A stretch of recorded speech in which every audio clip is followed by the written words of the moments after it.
Good morning all the students. आज की class में नेक्स्ट इंटरमीडिएट स्पीशीज बेंजाइन के बारे में स्टडी करते हैं। तो देखिए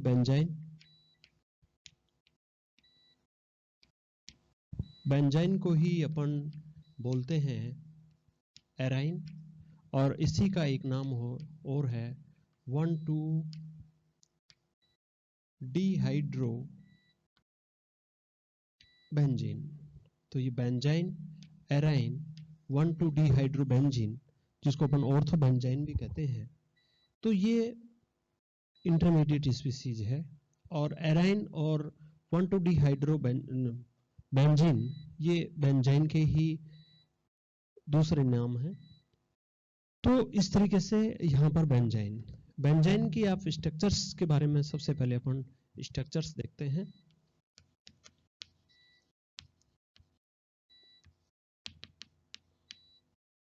बेंजाइन को देखिए यहाँ पर इस तरीके से प्रदर्शित करते हैं, ऐसे।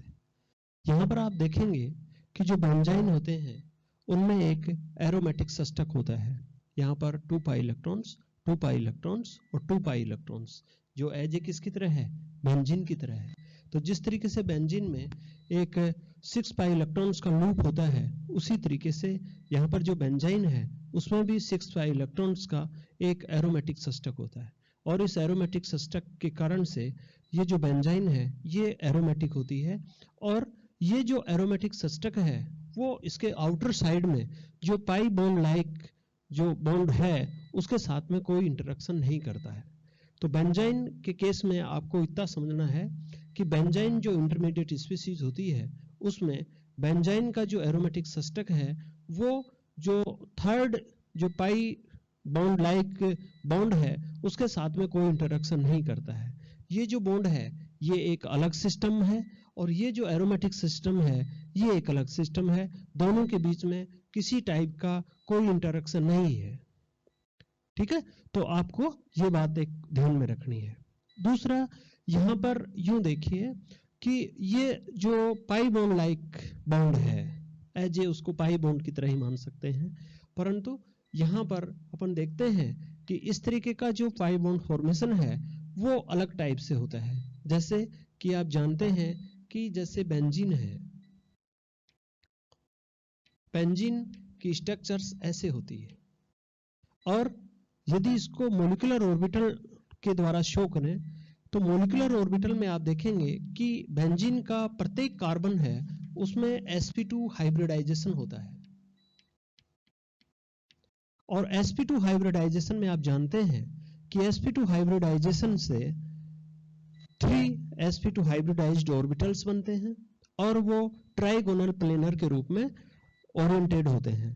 तो आप यहाँ पर देखेंगे जैसे ये कार्बन है और यहाँ पर sp2 हाइब्रिडाइज्ड ऑर्बिटल है, तो ये इस तरीके से ये 3 ऑर्बिटल्स इस तरीके से ये है, तो इसमें भी ये 3 ऑर्बिटल्स इस तरीके से भी, ठीक है। और यहाँ पर भी ये इसी तरीके से 3 ऑर्बिटल्स होंगे यहाँ पर, और यहाँ पर भी ये 3 ऑर्बिटल्स, और यहाँ पर भी ये 3 orbitals.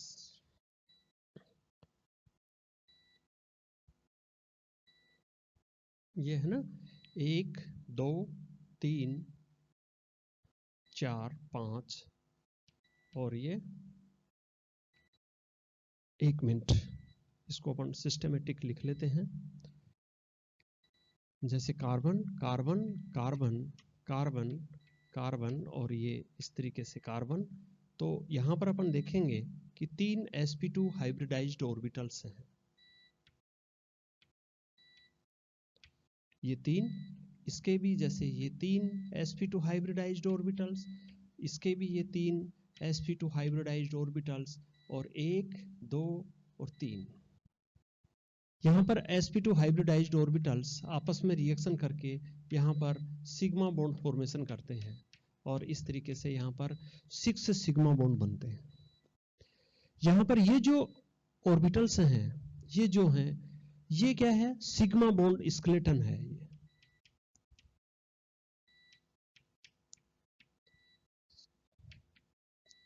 Sigma bond skeleton of benzene. Benzene का सिग्मा बॉन्ड का ढांचा है यहाँ पर, ठीक है। तो यहाँ पर ये जो है, ये कौन से हाइब्रिडाइज्ड ऑर्बिटल्स हैं, sp2 हाइब्रिडाइज्ड ऑर्बिटल्स हैं, क्योंकि ये सारे के सारे क्या हैं, sp2 हाइब्रिडाइज्ड ऑर्बिटल्स ही हैं।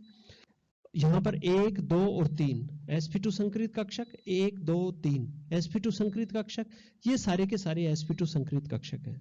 तो प्रत्येक कार्बन का एक sp2 संकरित कक्षक दूसरे कार्बन के sp2 संकरित कक्षक से ओवरलैपिंग करके सिग्मा बॉन्ड फॉर्मेशन करता है। तो ये देखो सिग्मा बॉन्ड कर लिए। अब दो sp2 संकरित कक्षक हैं, वो दो तो सिग्मा बॉन्ड बना लेते हैं, और तीसरा है वो हाइड्रोजन के साथ में अतिव्यापन करके यहाँ पर इस तरीके से ये हाइड्रोजन के साथ में अतिव्यापन कर लेता है ऐसे, ठीक है। तो यहाँ पर 6 तो ये बन गए और 6 ये बन गए, तो कितने बेंजीन में कितने सिग्मा बॉन्ड हो गए, 12 सिग्मा बॉन्ड हो गए, है ना। और बाकी ये जो पाई बॉन्ड है, ये असंकरित कक्षकों के ओवरलैपिंग से बनते हैं, ये आपको पता ही है ना। तो मैं यहाँ पर जो समझाना चाह रहा हूँ वो ये समझाना चाह रहा हूँ कि ये जो ऑर्बिटल हैं, ये कौन से ऑर्बिटल हैं, sp2 संकरित ऑर्बिटल हैं, ठीक है। और sp2 संकरित ऑर्बिटल हैं, तो आप इसको यूं समझ सकते हैं कि यहां पर जैसे बेंजीन और यदि यहां से हाइड्रोजन हटा दें तो ये और ये कौन से कक्षक हैं, sp2 संकरित कक्षक। इनसे क्या जुड़ रहा था, हाइड्रोजन जुड़ रहे थे। यदि दो यहाँ पर क्या है 1,2 डी हाइड्रो 1,2 पोजीशन के ऊपर हाइड्रोजन हटा दें तो ये इस तरीके से, और इनके बीच में क्या है, ओवरलैपिंग होगी। ये कैसे कक्षक हैं, sp2, और ये भी कैसे कक्षक हैं, sp2। तो ये sp2 संकरित कक्षक हैं जो आपस में ओवरलैपिंग करके यहाँ पर ये जो तीसरा बॉन्ड है, इस तीसरे बॉन्ड का फॉर्मेशन करते हैं, ठीक है। तो यहाँ पर ये तो एरोमेटिक षष्ठक है ही, और ये sp2 संकरित कक्षक, जैसे आपने पढ़ा होगा, आप यह जानते हैं कि जो सिग्मा बॉन्ड का फॉर्मेशन होता है वो एक्सियल ओवरलैपिंग से होता है।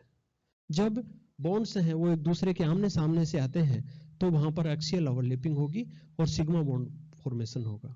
दूसरा क्या है, यदि जो ऑर्बिटल्स हैं वो कोलेटरल ओवरलैपिंग होती है, उसमें इस तरीके से साइड बाय साइड ओवरलैपिंग होती है, तो वहां पर पाई बॉन्ड का फॉर्मेशन होता है।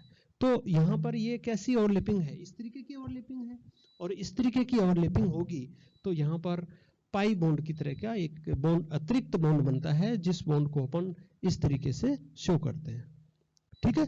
तो आप ये जान गए होंगे कि बेंजाइन को अपन इस तरीके से शो करते हैं। बेंजाइन में एक एरोमेटिक षष्ठक होता है और बेंजाइन में एक अतिरिक्त पाई बॉन्ड होता है, एक अतिरिक्त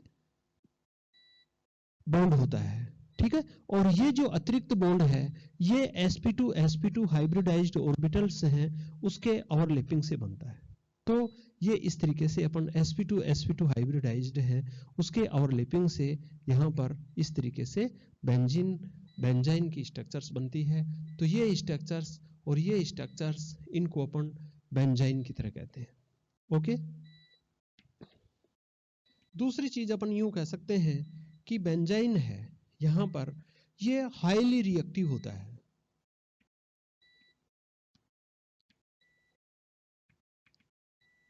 हाईली रिएक्टिव। और इसके जो हाईली रिएक्टिव होने का जो रीजन है वो क्या है, रीजन है कि यहां पर आप जनरल ट्रिपल बॉन्ड की बात कीजिए, ये जनरल ट्रिपल बॉन्ड है, एसिटिलिनिक बॉन्ड है, ठीक है, एल्काइनिक बॉन्ड है। यहां पर ये क्या है, अनस्ट्रेंड है,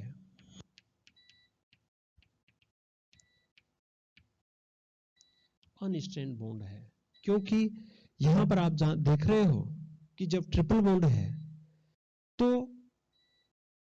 यहां पर sp हाइब्रिडाइजेशन है, और sp हाइब्रिडाइजेशन में यहां पर जो बॉन्ड एंगल होता है, बॉन्ड एंगल होता है वो बॉन्ड एंगल होता है 180 डिग्री, ठीक है, यहां इसको अपन ऐसे भी शो कर सकते हैं C डबल बॉन्ड C, और यहां पर ये ऑर्बिटल्स हैं वो आपस में इस तरीके से ओवरलैपिंग करेंगे तो ये तीसरे बॉन्ड का फॉर्मेशन करेंगे और उनके बीच में 180 डिग्री का क्या होता है, बॉन्ड एंगल होता है। तो जब 180 डिग्री का बॉन्ड एंगल होना चाहिए और 180 डिग्री का ही बॉन्ड एंगल होता है, तो ऐसी स्थिति में जो एल्काइंस होते हैं उनके अंदर कोई स्ट्रेन नहीं होता है, कोई विकृति नहीं होती है, कोई तनाव नहीं होता है, कोई रिपल्सन नहीं होता है, और वो अनस्ट्रेन्ड मॉलिक्यूल्स होता है। और जब अनस्ट्रेन्ड मॉलिक्यूल्स होता है तो वो स्टेबल होता है, उसकी रिएक्टिविटी कम होती है। तो आप जानते हो कि एल्काइन है वो स्टेबल है, जिसको अपन रख सकते हैं, जो अपने को इजीली अपने को प्राप्त भी होता है। परंतु बेंजाइन के केस में आप देखेंगे कि ये बेंजाइन है,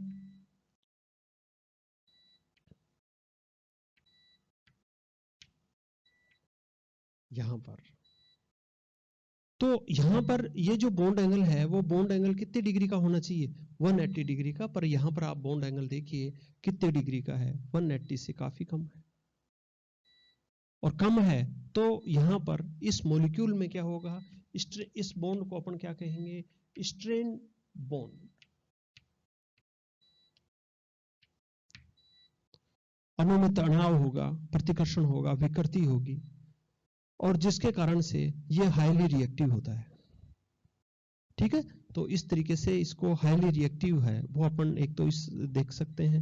दूसरा आप यहां पर देखिए कि ओवरलैपिंग जितनी ज्यादा होती है, ऑर्बिटल्स के बीच में ओवरलैपिंग जितनी ज्यादा होती है उतना ही स्ट्रॉन्ग बॉन्ड फॉर्मेशन होता है, और जितना स्ट्रॉन्ग बॉन्ड फॉर्मेशन होता है उतनी ही एनर्जी ज्यादा रिलीज होती है और वह सिस्टम स्टेबल हो जाता है। तो इसका मतलब एक लाइन में अपन कहें तो क्या कहेंगे कि जितनी ज्यादा स्ट्रॉन्ग ओवरलैपिंग होगी उतना ही स्ट्रॉन्ग बॉन्ड होगा, और जितना ज्यादा स्ट्रॉन्ग बॉन्ड होगा उसकी स्टेबिलिटी उतनी ही ज्यादा होगी। यहां पर आप देखेंगे कि sp2 और sp2 है वो संकृत कक्षक हैं, और संकृत कक्षक हैं वो डायरेक्शनल होते हैं, दिशात्मक होते हैं, और जब वो दिशात्मक होंगे तो इनके बीच में जो ओवरलैपिंग है वो काफी कम होगी, इनके बीच में प्रॉपर ओवरलैपिंग होगी ही नहीं, और जब ओवरलैपिंग काफी कम होगी तो ये जो बॉन्ड है ये काफी वीक होगा, और इस बॉन्ड के वीक होने के कारण से इसकी रिएक्टिविटी बहुत ज्यादा होगी और स्टेबिलिटी बहुत कम होगी। तो जो बेंजाइन होते हैं उस बेंजाइन में इस अतिरिक्त पाई बॉन्ड की, ये अतिरिक्त पाई बॉन्ड है, ये वीक होने के कारण से बेंजाइन है वो हाईली रिएक्टिव होती है।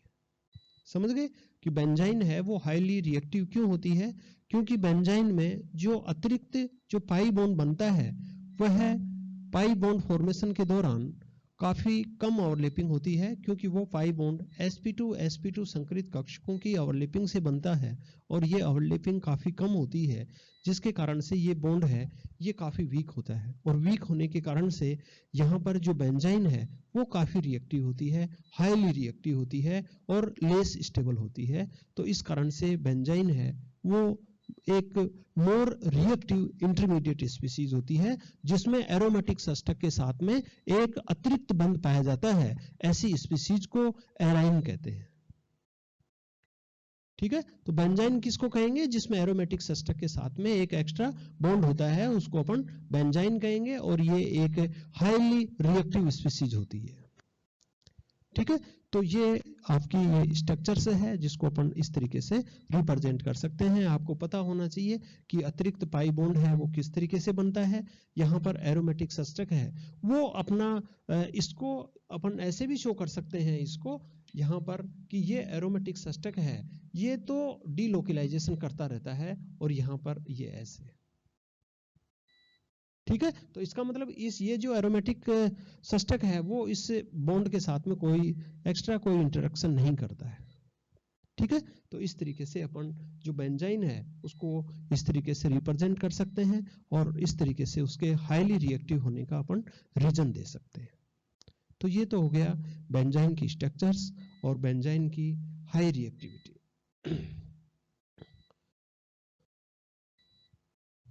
उसके बाद में यहां पर अपन देखते हैं दूसरी चीज यहां पर, वो है जनरेशन ऑफ बेंजाइन।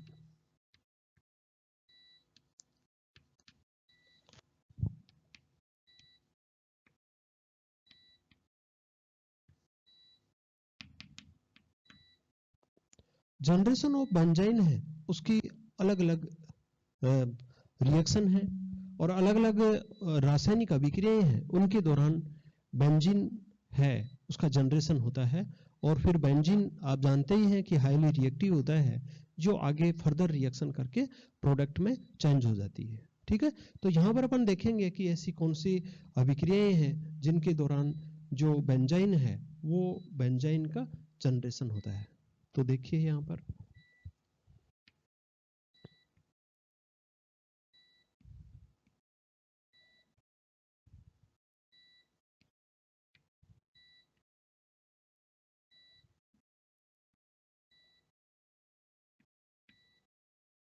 जैसे ये क्लोरोबेंजीन है और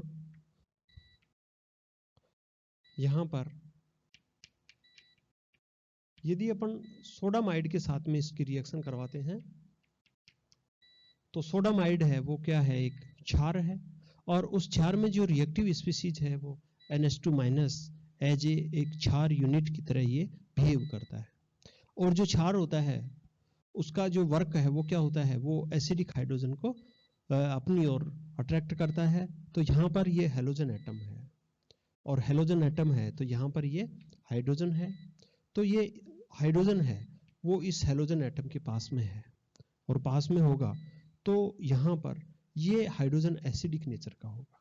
वहाँ वैसे यहाँ पर हाइड्रोजन है वो भी एसिडिक नेचर का होगा, परंतु अभी अपन एक हाइड्रोजन की बात कर लें तो ये एसिडिक नेचर का होगा। तो ये इस तरीके से यहाँ पर इसको करके यहाँ पर NH3 के रूप में NH2H को निकाल लेगा तो यहाँ पर NH3।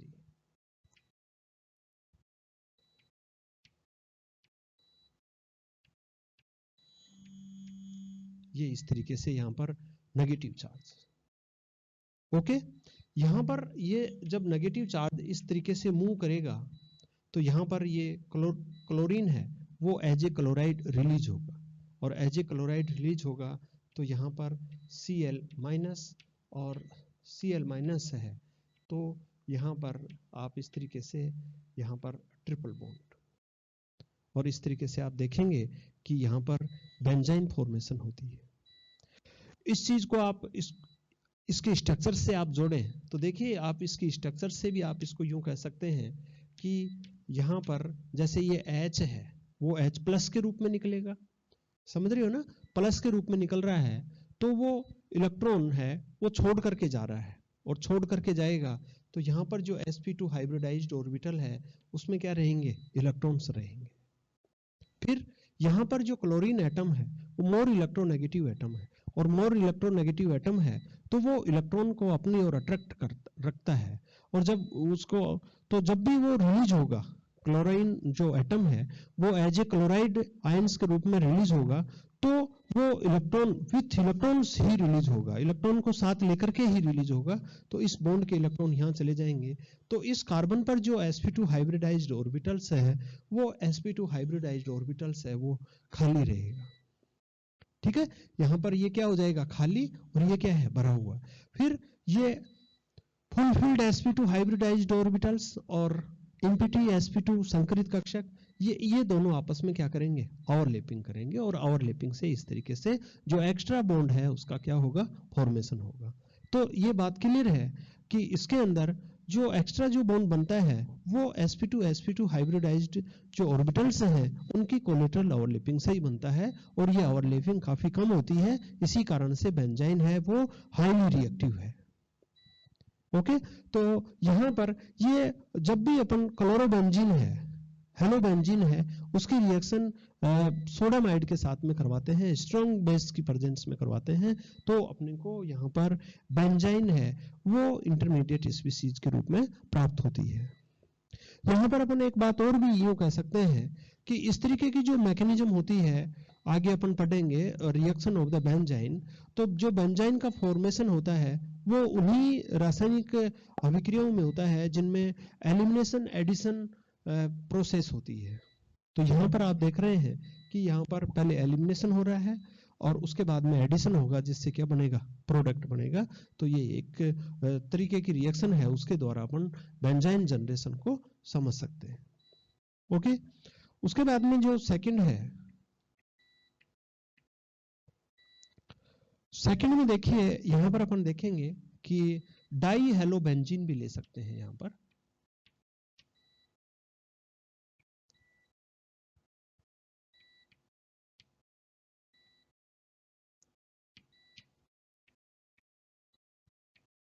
और इसकी रिएक्शन अपन मैग्नीशियम और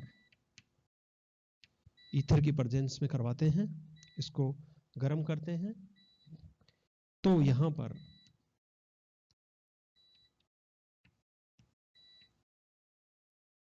MgBr गिरनार अभिक्रमक बन जाता है। मैग्नीशियम है ना, वो हेलोजन एटम से रिएक्शन करके यहाँ MgBr गिरनार अभिक्रमक है उसका फॉर्मेशन होता है। और यहाँ पर आप जानते ही हैं कि मैग्नीशियम एक मेटल है, और जो मेटल होती हैं वो इलेक्ट्रोपॉजिटिव होती हैं, है ना, जिनकी इलेक्ट्रॉन त्यागने की नेचर होती है, जो इलेक्ट्रॉन निकालने की प्रवृत्ति होती है, जिसके कारण से वो इलेक्ट्रोपॉजिटिव होती हैं और उनके ऊपर धनात्मक आवेश होता है। तो जब इसके ऊपर धनात्मक चार्ज है, मैग्नीशियम के ऊपर पॉजिटिव चार्ज है, तो इस कार्बन के ऊपर नेगेटिव चार्ज, और नेगेटिव चार्ज होगा तो ये नेगेटिव चार्ज जब इस तरीके से मूव करेगा तो यहाँ पर ये Cl है वो भार, और भार होगा तो यहाँ पर इस तरीके से ये तो है ही है। अब ये नेगेटिव इधर जाएगा तो ये बॉन्ड, और यहाँ पर ये Cl क्या है, माइनस, तो ये Mg क्या था, प्लस, तो MgClBr, तो इस तरीके से यहाँ पर MgClBr इस तरीके से यहाँ बनता है और यहाँ पर बेंजाइन बनती है। ठीक है, तो इस तरीके से यहाँ पर बेंजाइन का फॉर्मेशन। इसके अलावा यहाँ पर एक थर्ड रिएक्शन और देखें, इस रिएक्शन को मैं मिटा देता हूं।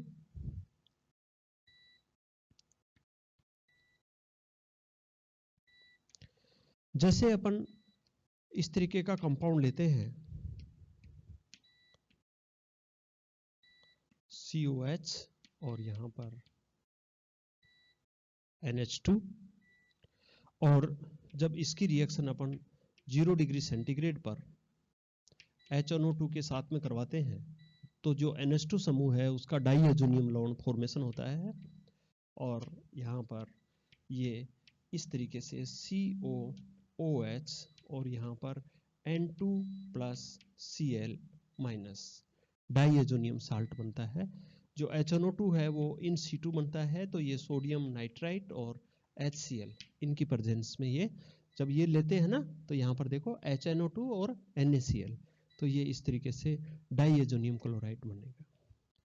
यहाँ पर अपन क्षार डालते हैं, तो क्षार की उपस्थिति में ये जो क्षार है वो यहाँ पर ये हाइड्रोजन है कार्बोक्सिलिक समूह का, ये क्या होगा, एसिडिक नेचर का होगा। तो एसिडिक नेचर का होगा तो ये यहाँ पर अटैक, तो ये माइनस H2, और H2 होगा तो यहाँ पर इस तरीके से ये C डबल बॉन्ड O, और O क्या होगा, माइनस, और यहाँ पर N2 प्लस Cl माइनस, है ना। इनको वैसे एंथ्रेनिलिक एसिड भी बोलते हैं। और जब एंथ्रेनिलिक एसिड है इसको अपन गर्म करते हैं तो ये ऐसे, और यहाँ पर इस तरीके से, और ये ऐसे, तो यहाँ पर तो ये बॉन्ड टूट करके यहाँ पर क्या आ जाएगा, ट्रिपल बॉन्ड। ठीक है ना, ये बॉन्ड यहाँ आ गया, इसके यहाँ आने से यहाँ पर क्या होगा, डबल बॉन्ड फॉर्मेशन, तो इसमें निकल क्या जाएगी, CO2, और इसके इधर जाने से यहाँ पर साथ में क्या निकलती है, N2, नाइट्रोजन। ठीक है, और यहाँ पर ये क्लोराइड है ये सॉल्यूशन के अंदर, और यहाँ पर ये बेंजाइन है वो अपने को प्राप्त होती है। तो इस तरीके से आप देख रहे हो कि अपन जो बेंजाइन है वो हेलोबेंजीन के द्वारा भी प्राप्त कर सकते हैं, डाई हेलोबेंजीन के द्वारा भी प्राप्त कर सकते हैं, और ये एंथ्रेनिलिक एसिड है उसके द्वारा भी अपन बेंजाइन है वो उसको प्राप्त कर सकते हैं। ये जो 3 मेथड्स हैं ये बेंजाइन की जनरेशन की मेथड्स हैं। तो इस तरीके से अपन बेंजाइन जनरेशन को पढ़ सकते हैं। तो यहाँ पर आपने आज के जो वीडियो है उसमें आपने बेंजाइन के बारे में देखा कि उसकी स्ट्रक्चर्स कैसी होती है, उसकी हाईली रिएक्टिविटी के क्या रीजन होते हैं, और ऐसी कौन सी रासायनिक रिएक्शन है, अभिक्रियाएं हैं जिनके दौरान बेंजाइन जनरेशन होता है। तो ये आप इससे जरूर पढ़ करके लाभान्वित होंगे। इसके साथ ही जो भी अपने रेगुलर स्टूडेंट्स हैं उनको मैं कहना चाहूँगा कि कॉलेज के अंदर आनंदम प्रोग्राम है उसका जो उसके व्हाट्सएप ग्रुप भी बना दिए गए हैं। तो आनंदम जो प्रोग्राम है उसका जो मेन उद्देश्य है वो ये है कि आप लोग जो भी नैतिकता से जुड़े हुए कार्य करते हैं उन कार्य की फोटो बनाएं, उनका प्रोजेक्ट बनाएं, और वो प्रोजेक्ट है वो आप कॉलेज में जमा करवाएं। तो यहाँ पर जो ये जो प्रोजेक्ट है इसके अंदर आपके एक विषय के रूप में है ये आनंदम, जिसके अंदर आपको इसके जो नंबर हैं वो आपके उसमें मार्कशीट में ऐड होंगे। तो आप इसको थोड़ा सीरियसली लें, और जो भी आप नैतिक, जैसे इस समय कोविड-19 है, कोविड-19 जागरूकता अभियान है, आप उसके बारे में आप क्या कर रहे हो, जागरूकता अभियान के बारे में आप लोगों को क्या जानकारी दे रहे हैं, मास्क वितरण कितना कर रहे हैं, और लोगों को किस तरीके से उसके बारे में जानकारी देकर के कोविड जो 19 महामारी है उसको दूर रहने के लिए आप किस तरीके से अपने समाज में आप अपने आस पड़ोस में किस तरीके से लोगों में जागरूकता फैला रहे हो। यदि आप ऐसा कर रहे हो तो आप एक आनंदम प्रोग्राम का कार्यक्रम में शरीक हो रहे हैं, ऐसा आप समझिए।